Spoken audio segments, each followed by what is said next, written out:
At number 10, cutting fingernails. Each civilization had their own specific beliefs, religions, and rites. For the Vikings, their belief in Norse mythology impacted a lot of their daily lives and even their burial rituals. One specific prophecy from their religion depicted the end of the world, and as anyone would, they tried to avoid that at all costs. In Norse mythology, Ragnarok was their version of the end of the world, and during this event it was foretold that a lot of stuff was gonna happen, like giants and demons approaching and attacking the gods, and a ship called Nagfar would carry a fleet of giants. This ship was said to be made of the fingernails and toenails of the dead, and the bigger the ship, the more giants would come. Out of fear of this happening, the Vikings took every precaution to prevent Ragnarok and subsequently the arrival of this fingernail ship. To do this, the Vikings built into their burial rites a very important step, cutting the fingernails of the dead. The Vikings had to remove the fingernails of the dead so that they couldn't be used to build the giant ship, but other than their removal, no one really knows what they did with said fingernails. The Vikings were also said to have kept their own fingernails clean as to prevent the same outcome. At number 9, teeth filing. Many civilizations had body modifications as part of their culture through time. Mesoamerican civilizations were known to shape their skulls and alter their eyes, women in China altered the shapes of their feet for many years, and so many cultures around the world adorned themselves with tattoos, piercings, and scarifications. In Viking culture, their body modifications often included dental work. Evidence suggests that some Vikings filed horizontal lines into their teeth, and some of them filled those grooves with red dye to make themselves look even more terrifying. Because the Vikings were known to be voyagers traveling the seas to new lands, some anthropologists believe that the Vikings may have picked up their idea for dental modification after making contact with people in West Africa, as many tribes over there were known to file their teeth into different shapes. Would you guys ever do something like this, or would you rather leave that up to the Vikings?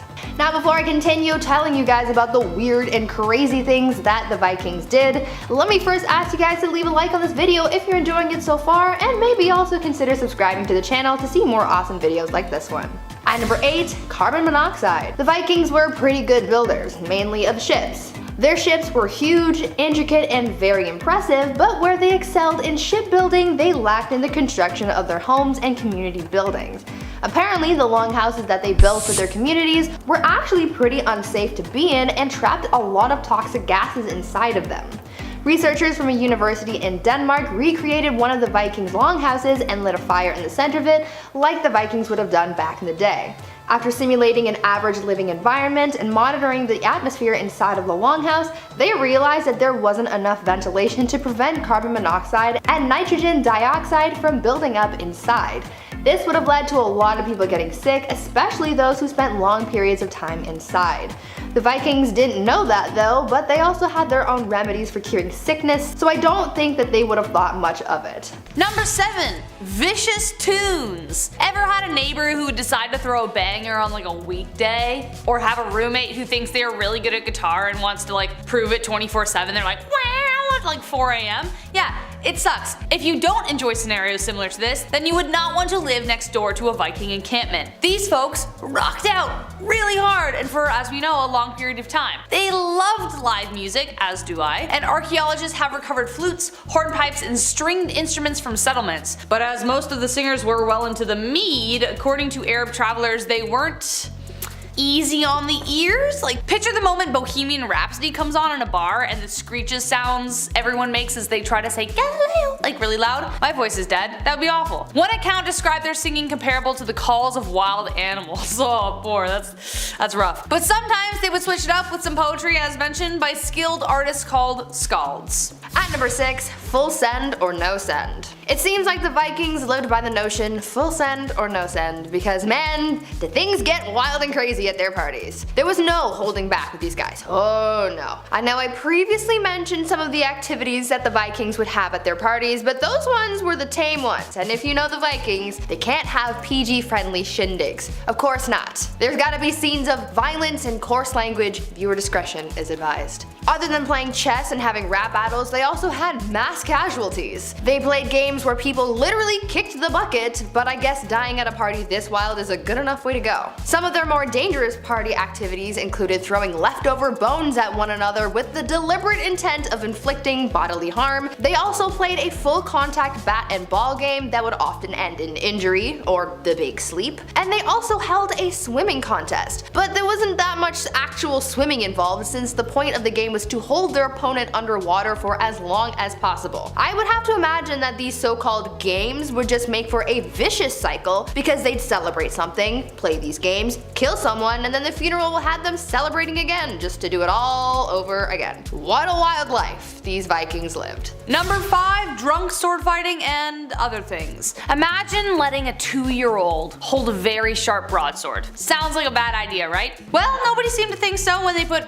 swords in the hands of drunk Vikings, which, let's be honest, that's pretty much what a 2-year-old is essentially like a drunk person walking around. Outdoors, Vikings constantly wanted to one-up each other on the strength meter. They had weightlifting competitions, who could lift the heaviest stones, they wrestled, held archery contests, and of course sword fighting competitions, as well as all the games Bree mentioned above. Were they sober?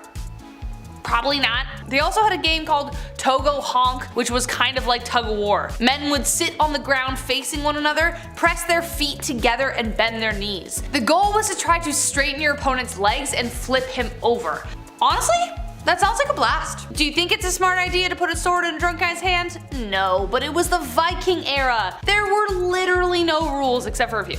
At number 4, not enough chairs. Now we know that these Viking celebrations would often last for days on end, right? So imagine if during all that time you couldn't sit anywhere comfortable. Sounds pretty unfortunate, but it was the reality of a lot of Viking parties. Because these gatherings were so big, hundreds of people would be in attendance, but unfortunately there wouldn't be enough space to sit. To try and accommodate their hundreds of guests, Vikings would break out their longest tables and benches, but usually this still wasn't enough space for everyone, so it became kind of a rule that only the most important people were allowed to sit. Chairs are thought to have been pretty rare, so the most powerful and wealthiest Vikings were allowed to sit in chairs. Everyone else had to fend for themselves, either sitting on uncomfortable benches or just standing around. Now, doing this for a couple of hours? No problem. For a 2-week celebration, you can count me the heck out. If my tushy's not comfortable, I'm going home. At number 3, house bears. Humans seem to be pretty good at domesticating animals. We domesticated dogs by accident, and now they're considered man's best friend.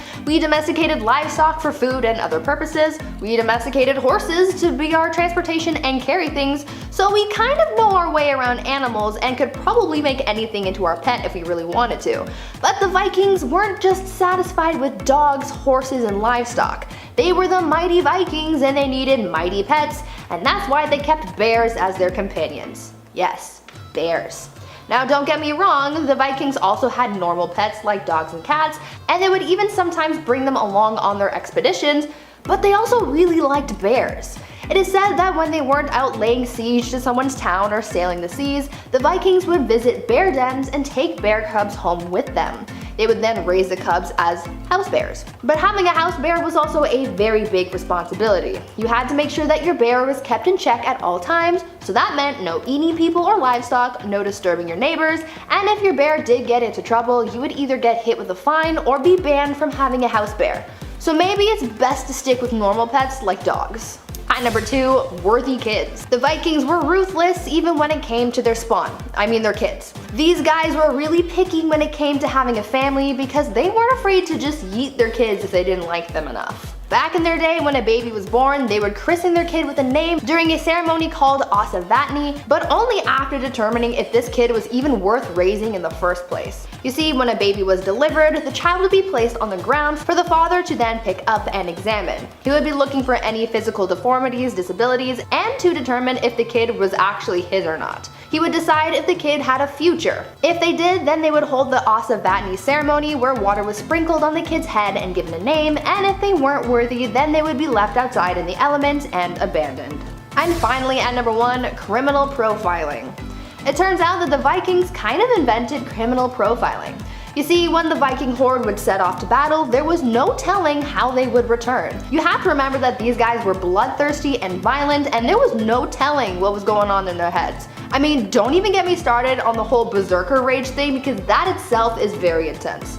But basically, when the horde would return home, they seemed to have caused a lot of problems because many of them couldn't turn off their rage and would just wreak havoc on the town. To deal with this, it is said that a series of Icelandic sagas were written as a sort of profile to warn the homegrown Vikings of what to look out for when the others would return. They had to kind of alter their stories a little bit because if they were too specific, then it would have caused people to learn to be afraid of basically any Viking man, so they had to keep things a little generic, but for the most part, people learned to stay away from those who couldn't turn off the berserker rage at home in order to keep themselves and the rest of their community safe. Number 10. Thrall Traders.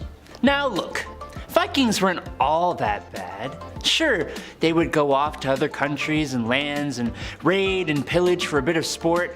They'd de-life you and your family, or they would take the people from your village that could do some good manual labor and bring them back to the market where they were sold to other Vikings as thralls. But okay, you know what? Yeah, I'm not really making this any better. The selling and purchasing of actual people has unfortunately been a successful business strategy in almost every single corner of the world for as long as there have been people to do it. And the Vikings were not exempt from this. While it was a standard way of living at the time, the people who actually auctioned off thralls for silver and gold pieces or for goods like furs, weapons, livestock, and food, by our standards, were the worst of people. To make the life of another human being nothing more than a product is pretty disgusting. Gotta love how people just always treat each other so nicely. Life for a Viking thrall was anything but pleasant, but they were a part of Viking society. We'll get to that later though. Number 9. Hunters. Yes, a lot of Scandinavian life had domesticated animals. We wouldn't be here without that.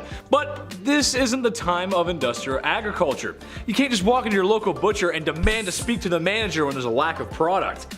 Trouble is, I think a lot of modern folks just don't know how difficult the process of hunting can be. Now, hunting is a way of R&R, a unique hobby that can give you a respect of nature and where your food comes from. Or it's a way to binge drink in a small cabin with 3 other men trying to get away from their wives. Vikings just didn't have it that easy. No catch, no food.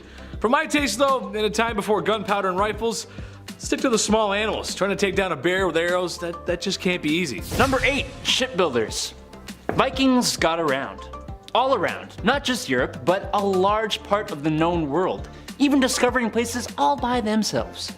They were experts at building boats. They had dragon ships, gnars, merchant ships, and a whole bunch of other kinds of water vehicles. But the most famous of all their ships would be their longboats. They used longboats to travel the world and to go on their famous vacations when they would go Viking.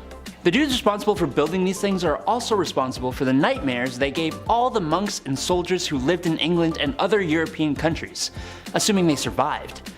Imagine, it's a nice, crisp morning. You're just waking up for the long day ahead of you. You step outside to take it all in.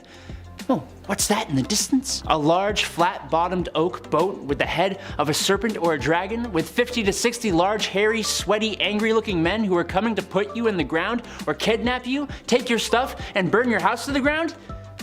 You know who you have to thank for this? Yeah, it's the Viking shipbuilder. At number 7, onion soup. Speaking of Viking home remedies though, they had some pretty interesting ones. Every civilization had their own takes on medicine and healing their sick and injured, and the Vikings were no doubt the same.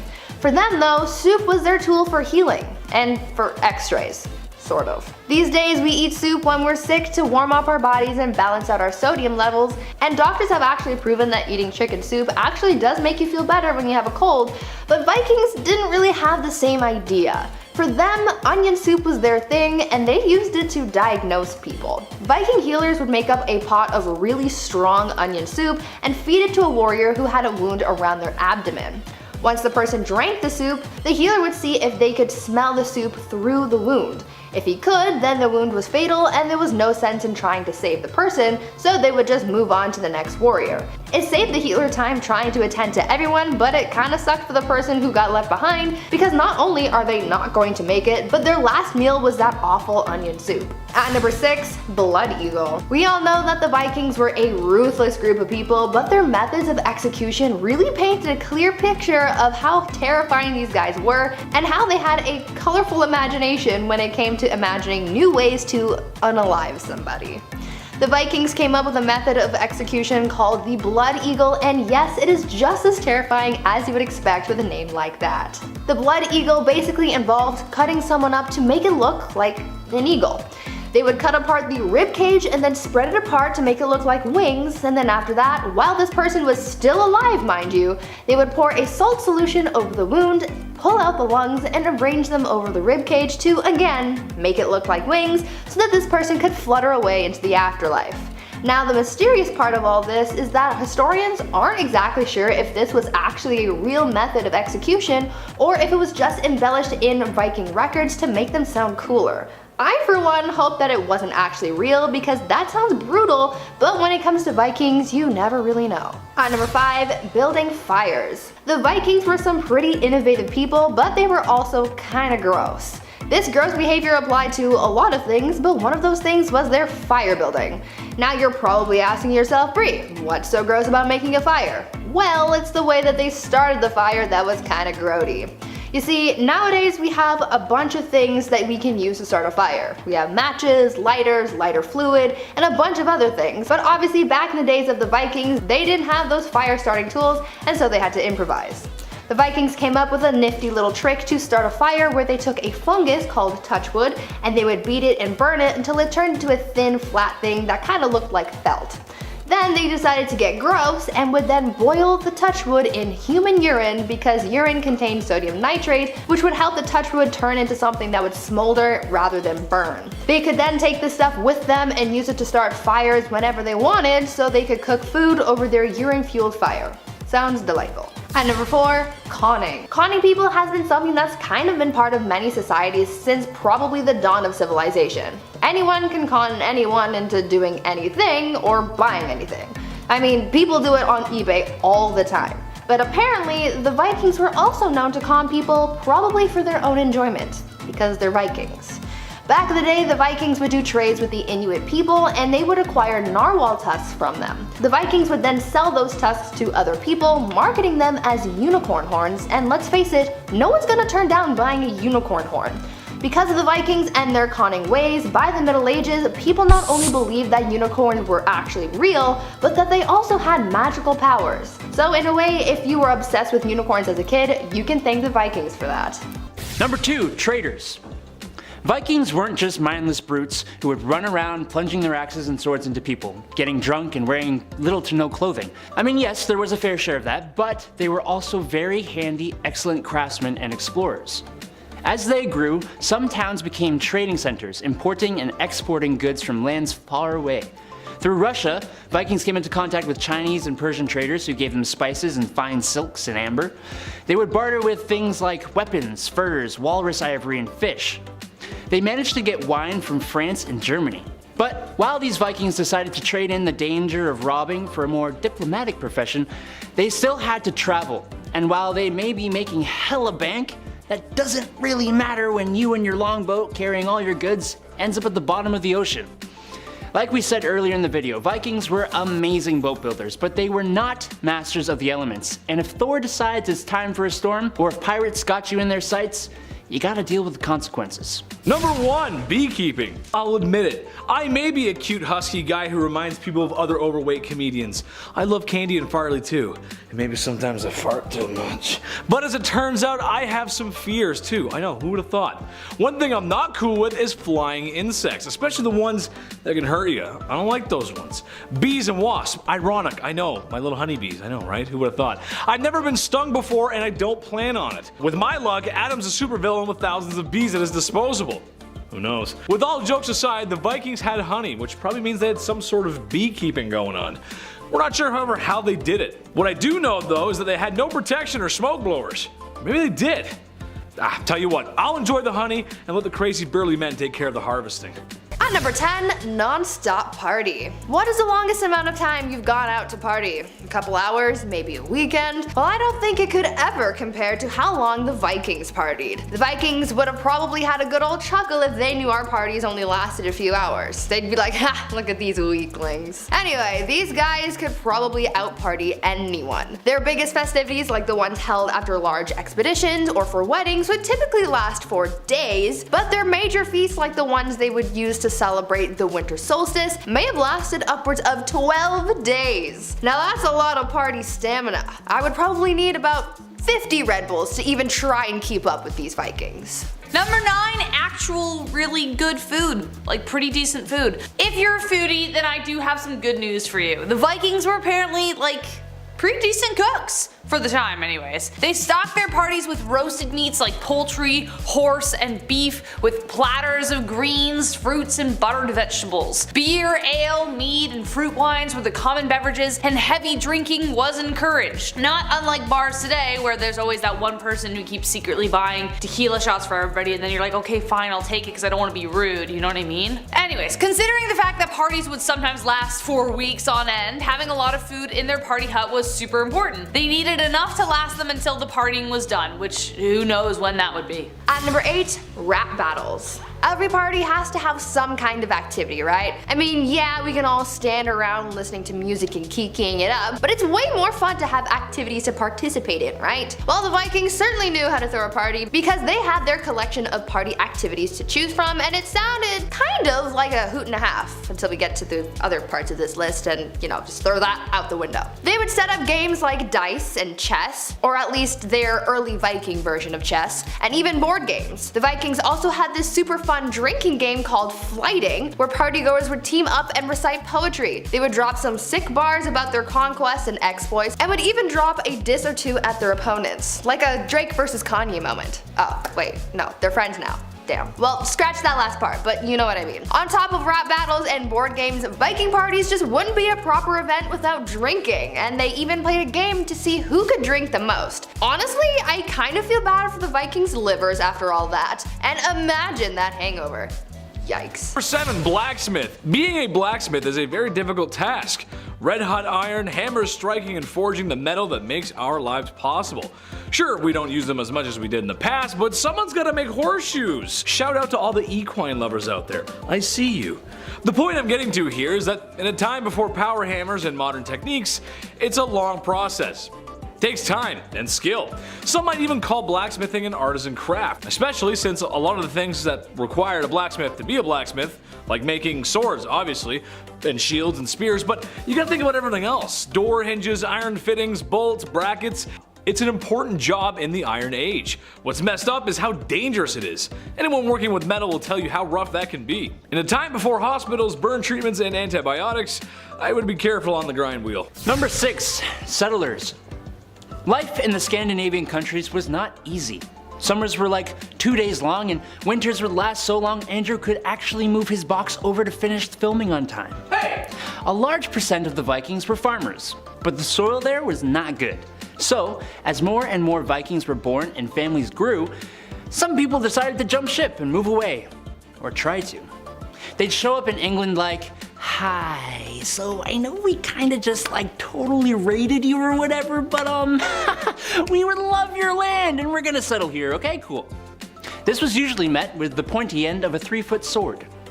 They would settle in areas like Britain, the Netherlands, Germany, France, Spain, Portugal, and Russia. Some successfully, some not so much. They did successfully settle Iceland and Greenland though, with their population in Iceland reaching like 50,000. When they went to Vinland, otherwise known as Newfoundland, they settled for about 5 minutes before the Native Americans drove them out. Being a settler back in the time of the Viking was a necessity for some, but a death wish for most. Number 5, Fletcher. I used to be an adventurer like you until I took an arrow to the knee. Somebody had to make these bad boys. Archery. It was an important part of medieval life. Just look at the long bowmen of England. They'll tell you. Bows and arrows may not be the first thing you think of when talking about Vikings, but judging from text, art, and other evidence suggests that archery played a major role in Viking life. Chances are, if you saw a longboat coming into your shores, there would be some burly blonde-haired dudes with bows ready to find their targets. There's a part of me that thinks this is one time the player can blame the controller, or the arrows for that matter. Not every arrow is going to be perfect, so if something goes wrong, you can go back to base and yell at Youngrold. Number 4, law speaker. So, in Viking life there were some rules and laws that applied to all Vikings, and some that were specific to each village or town. But they didn't have law books. There wasn't any kind of written law at all. No, instead, one lad from each town would go have the special task of being the law speaker.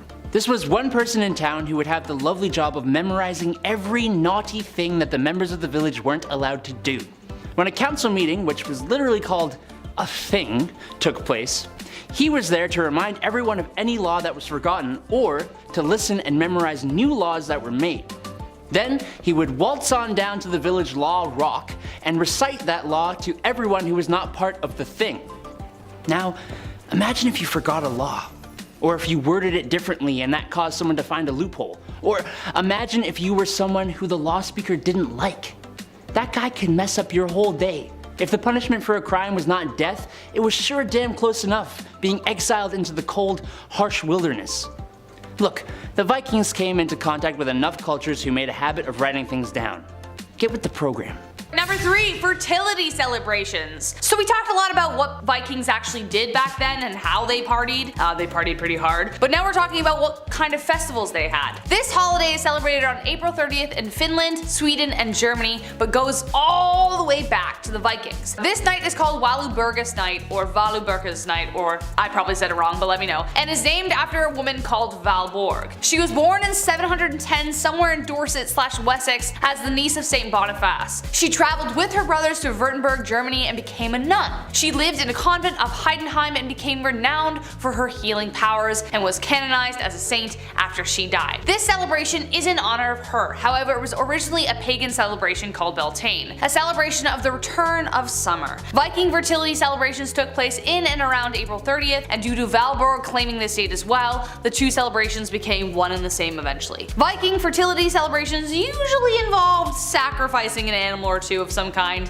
and included all of the above. At number 2, Harvest/Winter Night Celebration. Next up in celebrations to mark on your calendar, we have the Harvest/Winter Night that took place on October 31st. It can also be referred to as Elf Blessing, Disblessing, or Frey Blessing. Kind of like our spooky tradition today, it was a time of honoring the ancestral spirits, spirits of the land, the Vanir, along with the powers of fruitfulness, wisdom, and, of course, death. A little brutal, yet kind of merciful in a way, the animals who weren't going to be able to make it through the winter were smoked or made into sausage. It was often led by the women of the household. They left the last sheep in the field as an offering to Odin, though this varies. It also marks the start of something called the Wild Hunt. The roads and fields became territory of ghosts and trolls and marks the beginning of the darkest and coldest time of the year. The festivities and feasts are particularly joyous, and they mainly aim to celebrate kinship, accomplishments, and the tales of the year. Last but not least, Yule! This last one is perfect for the season we are entering and a great way to end the list. The festival of Yule was, / kind of still is, a celebration of 12 days. It was the most important of all Norse holidays and began on the night of December 20th. The god Yngvi Freyr rides over the earth on the back of his shining boar, bringing light and love back into the world. Later, Christianity influenced things, changing the god to Baldur, then Jesus, who's said to be reborn at the festival. For the Vikings, Yule signified the beginning and end of all things, taking place at the darkest time of the year. Children were said to leave their boots outside filled with hay and sugar for the god's journey, and in return they would receive a little present. Sound familiar? On top of that, the celebration would include drinking, feasting, songs, games, banquets, and sacrifices to the gods and the ancestor spirits for the 12 days. They even had what was called a Yule tree, which inspired the use of the Christmas tree today.